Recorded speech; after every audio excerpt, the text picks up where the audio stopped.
Let's talk politics. House Speaker Nancy Pelosi may be playing politics with the price at the pump, but according to a new report in the Politico, she's stalling on proposals to bring the price of fuel down and is encouraging Democrats in vulnerable districts to blame her in order to get re-elected. Fox News contributor Newt Gingrich, a former Speaker of the House and the author of Days of Infamy as well as other great books. Does this surprise you, Speaker? I think it surprises me that she's being this openly hypocritical, if you will. The fact is, every Democrat who wants to can join the Republicans in insisting on a vote on oil. They could join in demanding, as the Republicans in the House are, that Pelosi bring the Congress back in. Overwhelmingly, the American people are feeling enough pain from gasoline prices, and with heating oil prices and aviation fuel prices and diesel truck prices, I think people would like to see Congress take action overwhelmingly. They don't understand why they're on a 5-week vacation when they could, in fact, pass a bill. But I also believe that I'm going to go up today and join the House Republicans at 10:30 on a press conference. They've been here every day this week demanding that she bring in the House. I think they're on the right track. And I'll tell you when the crisis will come. The crisis will come the first week in September when the Congress comes back into session, because at that moment is the first act of the Congress. John Boehner and the Republicans ought to move to bring up an energy bill and give every Democrat a chance to vote with Pelosi and high energy prices, or to vote for more drilling and for lower prices. And we have over 1,400,000 people at American Solutions who've now signed our Drill Here, Drill Now, Pay Less petition, and that goes up every day as more people go to American Solutions to sign that petition. Mr. Speaker, isn't this a state's issue, though? I mean, you guys are doing this at the federal level, but don't you have to hear from the governors and deal with that? You have Governor Charlie Crist down there who is supporting offshore drilling. You have John Corzine in New Jersey who's not. You have Governor Arnold Schwarzenegger out there in California who is not as well. So how do you fight against that? Well, first of all, I think let's put it at the federal level, because unless Congress repeals the ban, it doesn't matter what the states want. It is the federal government today that makes it illegal to look for oil in the Atlantic, the eastern Gulf of Mexico, the Pacific, northern Alaska. And by the way, also makes it illegal to use public lands to look for shale oil, where we have in the Rocky Mountains 3 times as much oil as Saudi Arabia does. So the federal government has to change first, and then you're right. Once the federal government changes, the states do. By the way, in New Jersey, there's a brand new poll out. The people of New Jersey, not Governor Corzine, who is a very left-wing Democrat, but the people of New Jersey, by 63 to 36, favor drilling offshore. You know, $4 a gallon and up changes people's attitudes about how important it is to get more energy and to bring prices down. Yeah, including both presidential candidates' attitudes that have changed as a result of that, Mr. Speaker. Here's my question for you, though. I think a lot of Americans are concerned that as the prices drop for the price of the barrel of oil drop, will then the pressure on Congress to actually do something about this energy crisis also go away? I don't think it will, for 2 reasons. First of all, I think the American people, and everything we've done at American Solutions and our polling and our talking to people around the country, I think the American people understand we need fundamental change, not just a quick fix. They don't just want drilling. They also want clean coal. They want nuclear power. They want solar and wind power.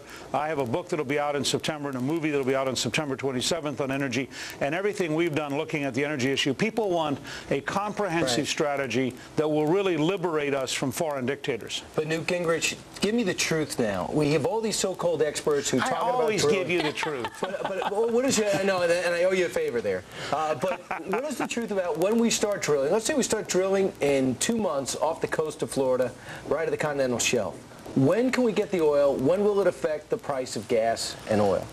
I'll tell you what, I'm going to get you a guest, if you'll take him, who is an intern at the American Enterprise Institute and a junior at Princeton, who has found an economics paper that argues that the price of oil will start to drop almost immediately on the expectation of future supply.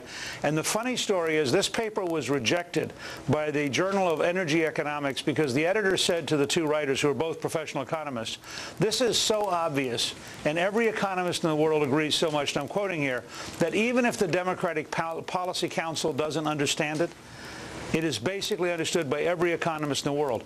Everybody who's a professional economist knows if there's an expectation that supply is going to go up, prices start to come down, and they start to come down immediately because speculators start to sell out of the market because they suddenly realize they're going to lose their position. So I think you'll see prices start to drop almost. In fact, with all the turn with McCain coming out for drilling, Governor Christ coming out for drilling, Senator Obama sort of coming out for drilling, other than Speaker Pelosi and Majority Leader Harry Reid, who are both still stubbornly on the left opposing anything.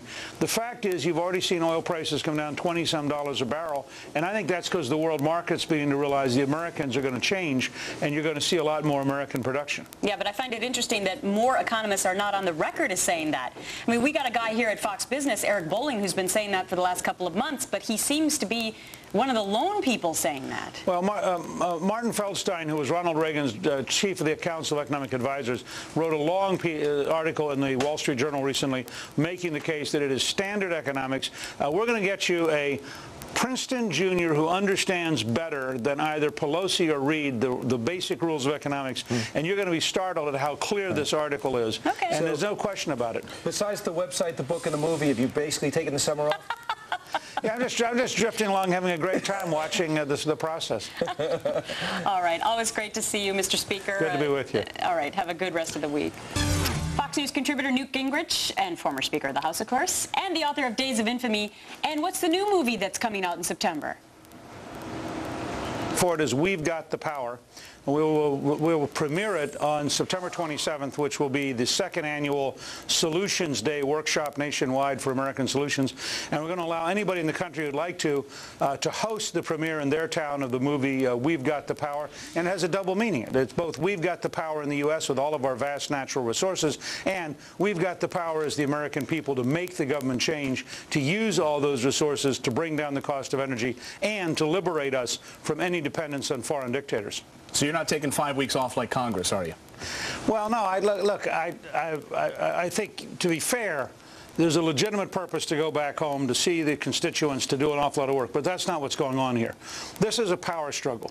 It's very clear that the American people have decided, and this is, by the way, a majority of Democrats. Dave Winston, who's a very successful and competent pollster, has a new poll coming out this morning.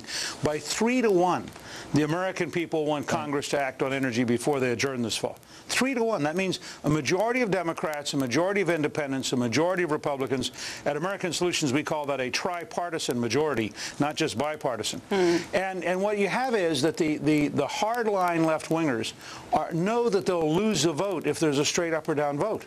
And so they're using every gimmick they can to avoid having a vote on more energy. Right. And more energy, remember, is not just in our movie and the book that'll be out, right, which is basically Drill Here, Drill Now, Pay Less. Regnery's bringing it out in mid-September.